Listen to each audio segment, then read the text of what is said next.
are still talking about Monday Night Raw from this past Monday night in Chicago for how great a show it was, and everybody's excitement level for WrestleMania 40 is a little bit higher than it was in the last few weeks. CM Punk is a big part of that. CM Punk was on Monday Night Raw. He was made the special guest commentator for the World Heavyweight Championship match between Drew McIntyre and Seth Rollins. But on Raw, CM Punk was given a live microphone with barely any script, which is par for the course when it comes to CM Punk. But was there actually backstage heat on what CM Punk did and said on Monday night? And what is the feeling between Rollins, McIntyre, and Punk going into WrestleMania 40? I got the latest on that right here today on OTS. Also, Becky Lynch shoots on Mercedes Moné and her new AEW contract and says Ronda Rousey just couldn't wrestle.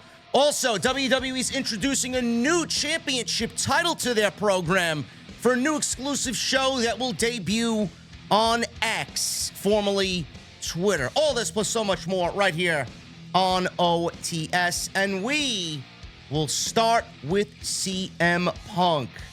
Apparently, WWE is getting positive reviews in regards to CM Punk within WWE. Now, the reputation of CM Punk has changed for many, as the end of his first WWE run was met with him being difficult to work with. Those issues arose again very quickly within AEW, and they have been very well documented, causing him to be released following the biggest show that the company ever put on in London with All In after an altercation with Jack Perry and the Elite.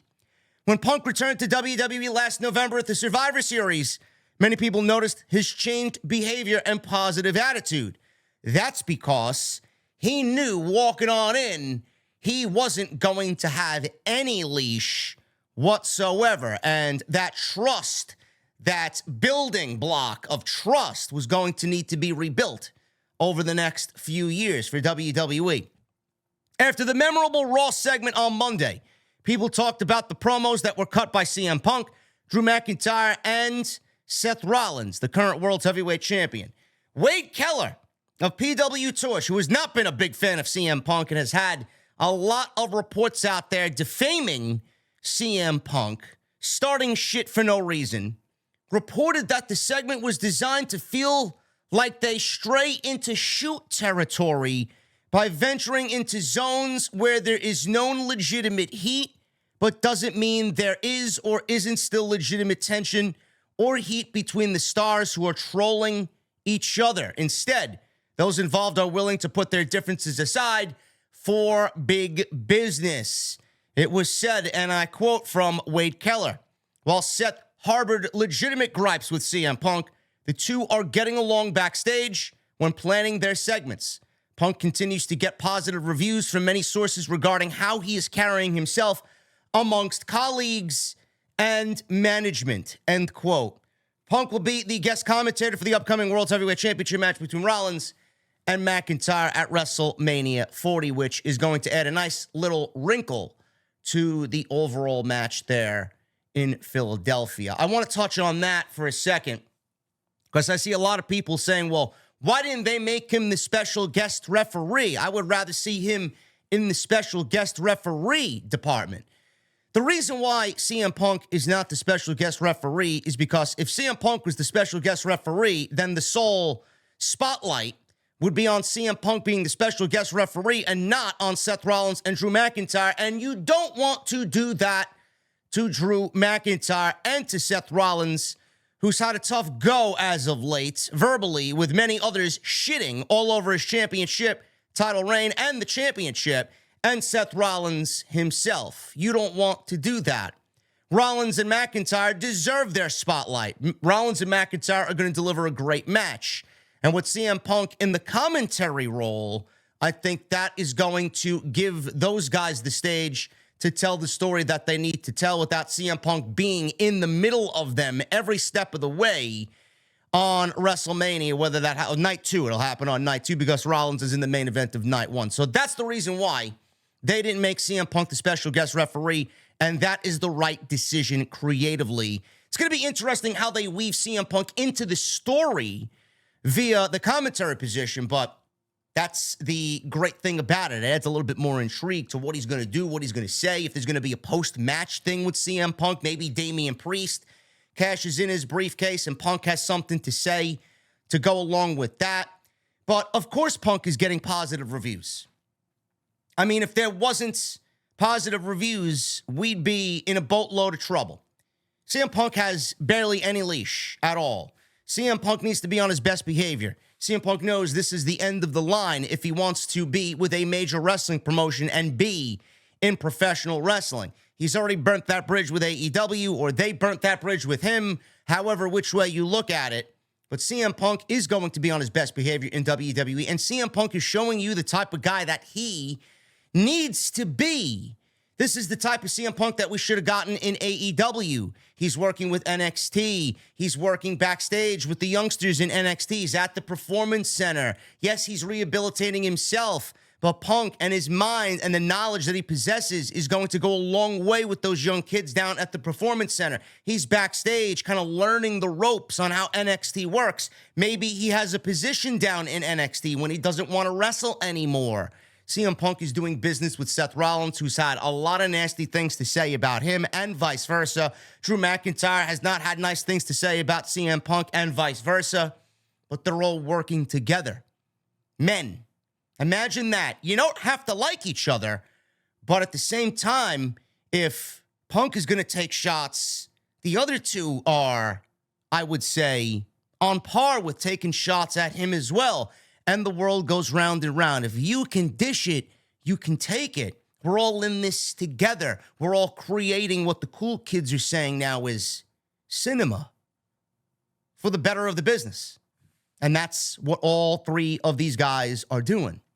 And I love it. It's great. I'm actually more excited about CM Punk versus Drew McIntyre than I am for Drew McIntyre versus Seth Rollins. Imagine that. Two of the top matches this year going into WrestleMania. The thing I'm most excited about are two matches that aren't even happening at WrestleMania that very well could take place at SummerSlam. We are more excited for a Cody Rhodes Rock one-on-one match. That's not happening at WrestleMania. And we're more excited for Drew McIntyre versus CM Punk. Clearly, that's not happening at WrestleMania, and that could be potentially taking place at SummerSlam. It's crazy how things work out, man. Again, I said this on Tuesday night with Andrew Baydala on episode 41 of TNT. If CM Punk didn't get injured and we got the CM Punk for Seth Rollins match at WrestleMania, I really wonder how different WrestleMania would look this year in Philadelphia. CM Punk's injury played a big factor in shuffling things around. Then Lesnar went down, and then obviously WWE shifted plans from Roman and Cody to Rock and Roman back to Roman and Cody. Things changed a lot. I wonder what the card would look like if CM Punk did not get injured and we got Rollins versus Punk, man. Something to ponder.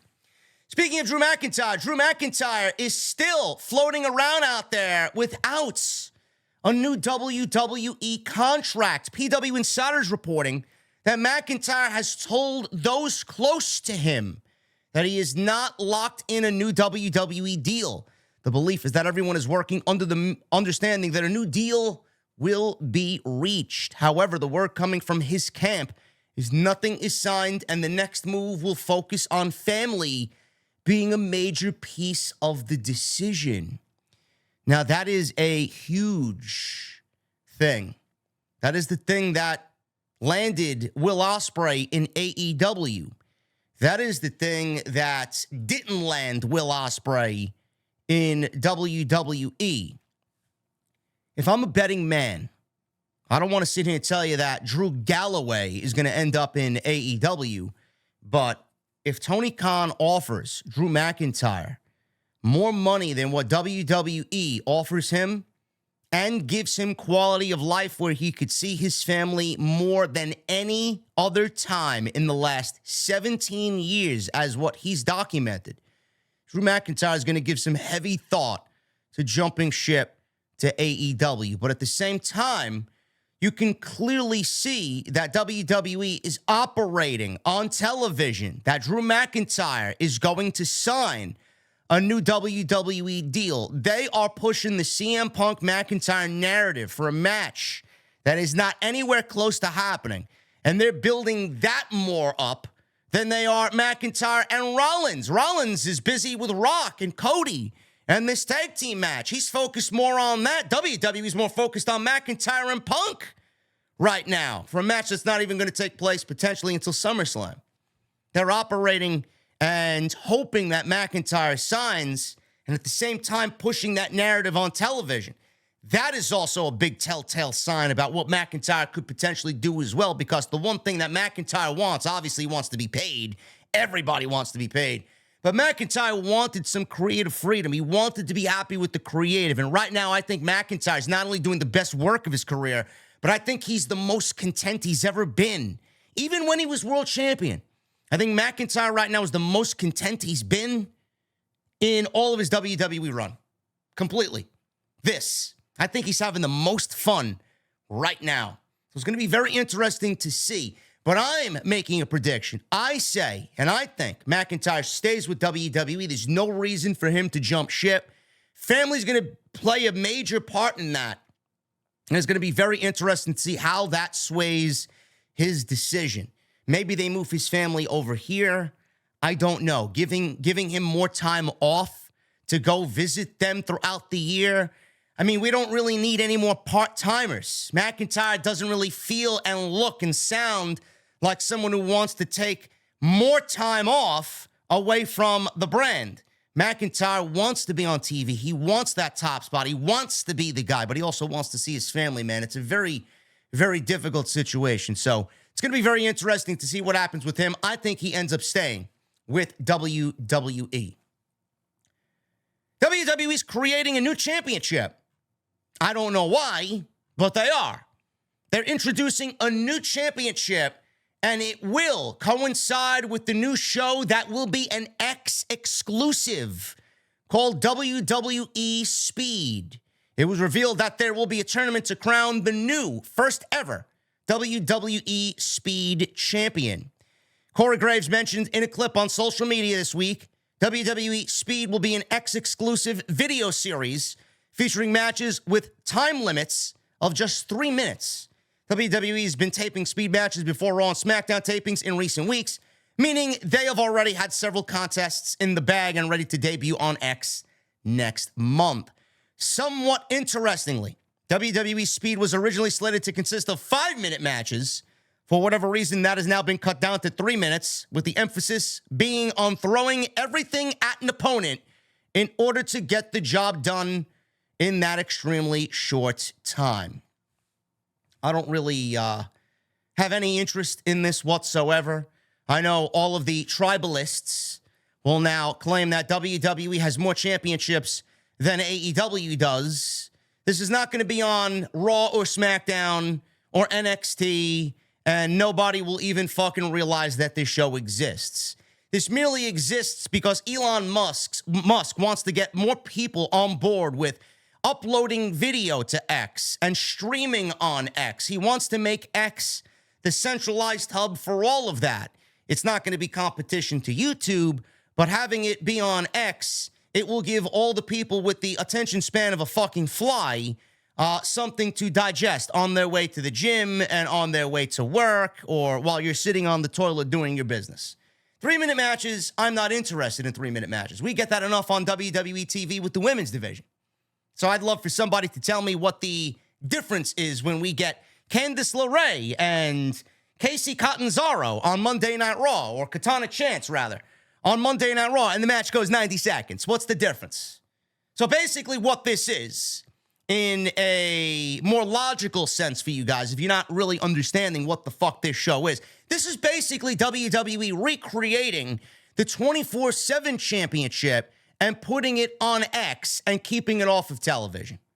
Somewhere Vince is negotiating some creative ideas to Bruce via text, like Ronda Rousey said.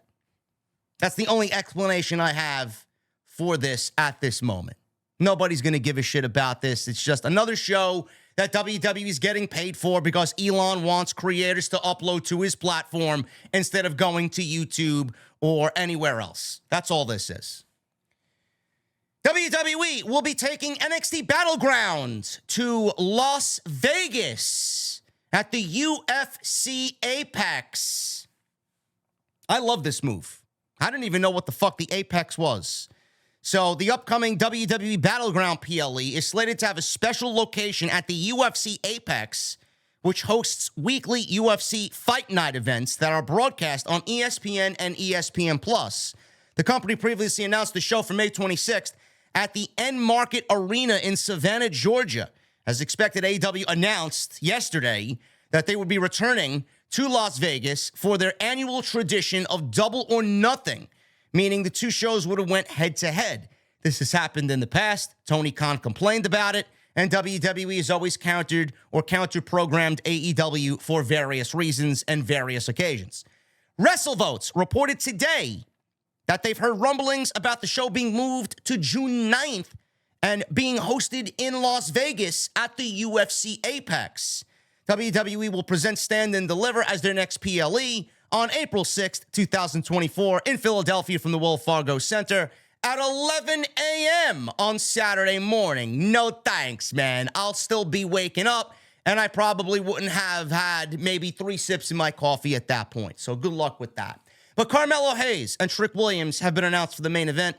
Good on them as we see Carmelo put over Trick and then get put on SmackDown where he actually belongs. I love this move. NXT, I don't watch NXT live weekly anymore. I catch up via clips. There's really no reason why I need to tune into the show. It's just not my jam. It's not my cup of coffee per se. I will pick up. I've made a promise to myself that when NXT moves to the CW, I may pick up watching it again, and I hope that they actually move it off Tuesday and move it to Friday. I am predicting that SmackDown moves to Tuesday, Raw on Monday, SmackDown on Tuesday, NXT on Friday, in the old SmackDown spot on CW. NXT could realistically move to Wednesday as well, and we get Monday, Tuesday, Wednesday WWE programming, and they will counter AEW Dynamite. That is also a possibility as well.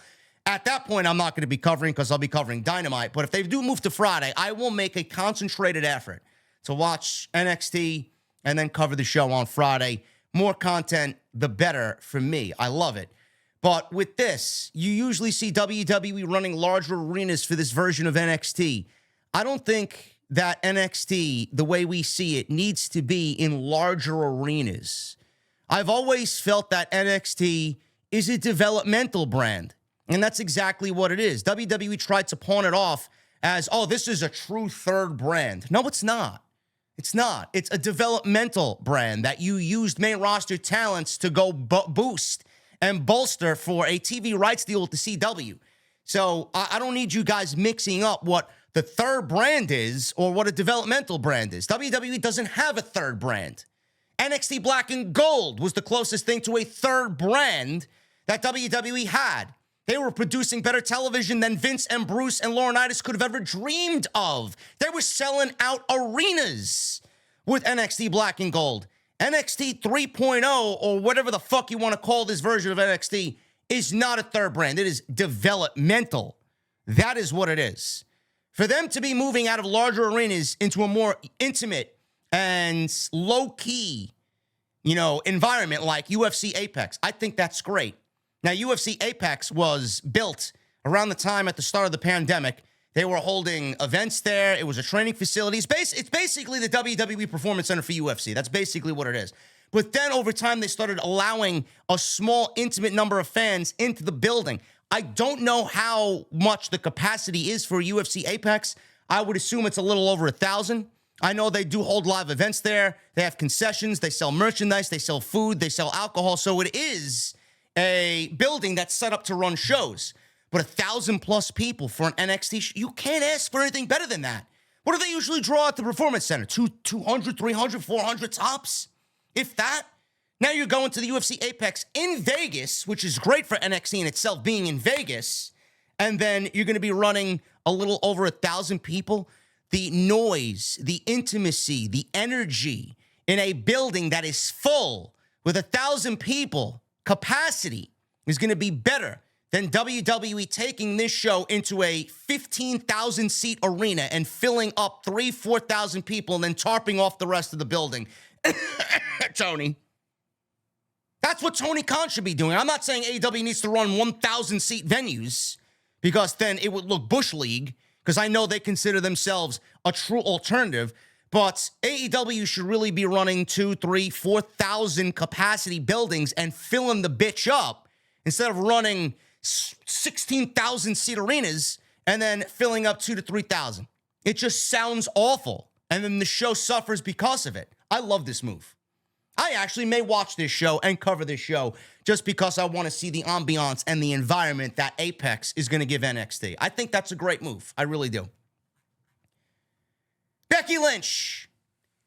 Becky Lynch had a lot to say in regards to Ronda Rousey and Mercedes Mone. Ronda Rousey's been in the news, and she's had a lot to say with her new book coming out entitled My Fight, where she's buried WWE, John Laurinaitis, Bruce Pritchard, which always brings a smile to my face, and Vince McMahon. Now, Becky Lynch was interviewed by Ariel Helwani, the guy that Tony Khan called a traitor. Becky Lynch was interviewed by Ariel Helwani and was asked about Ronda Rousey. Ronda Rousey has been very critical of her time in WWE and against Vince McMahon. Critics of Rousey have said that she wasn't a good wrestler, and that's one of the reasons why fans turned on her. Lynch agreed that Rousey was never a good wrestler, but also believes that Rousey was mishandled after her first match with the company at WrestleMania 34. That is not a take that is that far-fetched to believe. She says this, and I quote, "I don't think anybody was trying to make anybody fail. Nobody's trying to make anybody fail at all. I think when you love this, you look to try and make it better. How can I make this better?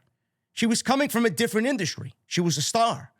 She should have been handled differently in terms of, I think she had such a great first outing that everybody thought she could wrestle. She was in there with Triple H and Kurt Angle. I mean, that's why. I mean this with all due respect, but she couldn't wrestle. What we do isn't something that you can have one good match and then, okay, yeah, I'm off to the races." I'm going to stop there. Maybe we should look at Logan Paul and apply that to what Becky Lynch said here. Maybe Logan Paul is a fucking alien from a different planet because he had his first match and everybody was raving how great he was and he's only gotten better. So maybe this applies to someone like Ronda, but clearly it doesn't apply to someone like Logan Paul. It's a craft, and you have to learn your craft, and you have to be diligent about learning your craft. Everybody treated Ronda like she already knew it, because when she first came in, she was good in that first match, but she was also working with Kurt Angle, like I just said. She was working with Triple H, Stephanie McMahon. It was a well-rehearsed match because everybody wanted her to succeed. It was like, okay, she can do this. I'm off to the races now. That was mishandling her because she was a star in her own right, but she did so much for MMA. In terms of that booking, that wasn't done well. Becky's not wrong. Becky's not wrong at all. Ronda, I don't want to say Ronda wasn't passionate. I think Ronda was passionate. I think what killed her passion, which is basically a lot of people before her saying the same thing, WWE and Vince and his management, they have been guilty of killing a lot of people's passions, and they killed Ronda's passion. Ronda's passionate about pro wrestling, that's for sure. She wasn't passionate about working with Vince McMahon. Was she passionate enough to learn? I don't know. How much of her hatred working for Vince McMahon killed that passion to learn? How much of it was Ronda just using her star power to basically say, you know what, I'm Ronda Rousey. I don't need to learn this completely. I hate who I work for. I'm just going to skate by because I'm Ronda Rousey. And everybody else is a lot better than me, and I'll just learn along the way, and they'll make me look good. Alexa Bliss, Sasha Banks, Asuka, Becky, Charlotte. I mean, Ronda had it pretty easy in her first go, honestly. And that's fact. The second time Ronda was a little bit more exposed. The second time, WWE and Vince did not really give a shit about pushing Ronda Rousey. And the division in Ronda Rousey's second run was a lot worse than what it was when she was there the first time. So was the creative. They already got her off to the wrong foot in that second run when she should have came in as a heel, and they presented her as a babyface, and they floated back and forth, and nobody knew what to do with Ronda. The fans didn't know whether to cheer or boo Ronda. Yes, she was mishandled, very much so, but she wasn't a good pro wrestler, so I agree with Becky Lynch. Then she talks about Mercedes Mone. Mercedes Mone is reportedly making one of the highest contracts paid out to a women's performer in history. I think right now, if I was to take a stab, Mercedes is the biggest, highest paid female performer in the industry, thanks to Tony Khan. Now, while speaking with the Orlando Sentinel in regards to Mercedes Mone's AEW contract, Becky Lynch praised Mercedes for getting paid what she feels she is worth. I think that's an important part. Getting paid equally for the equal work and the equal position we are at right now. Women's evolutions and revolutions are fine and well, but making sure that they equate to contracts and financial reward for things when we are doing equal work is hugely important.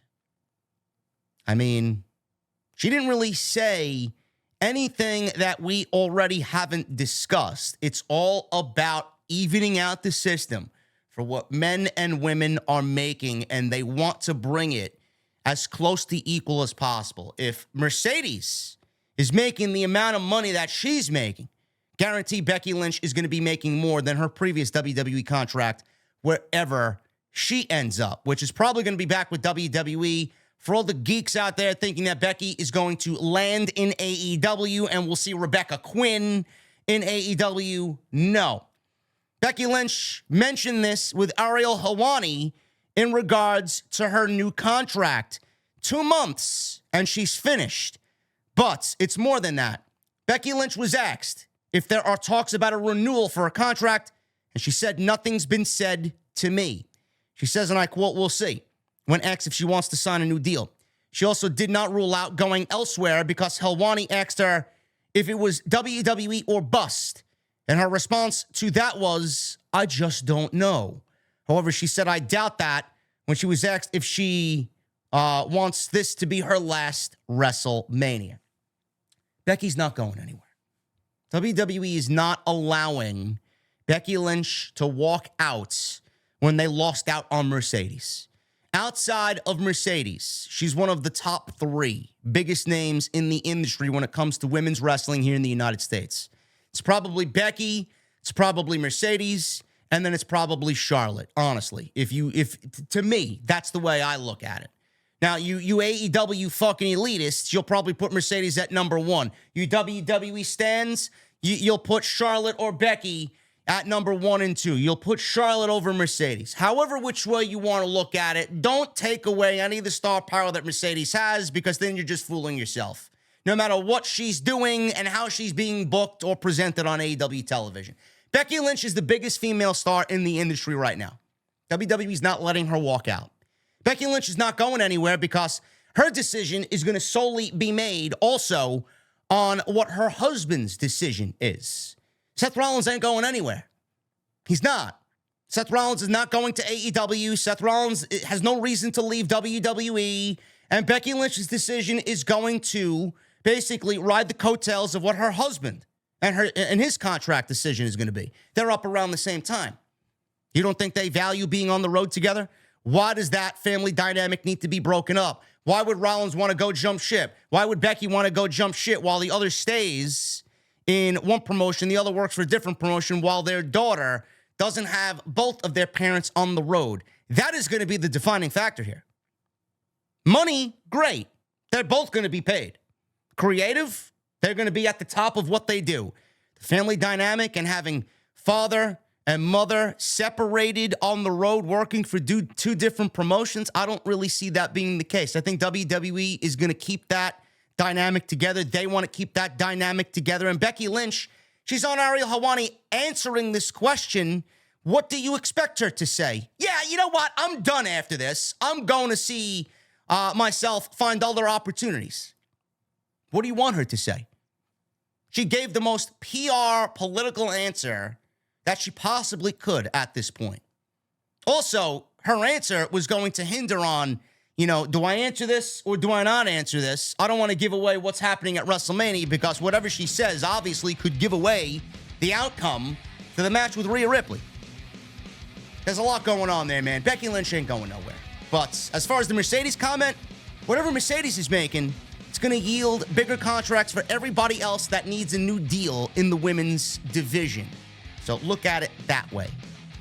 Guys, thank you very much for all your support. If you enjoyed today's podcast, let me know what you guys think down below. We got more news and rumors coming throughout the week.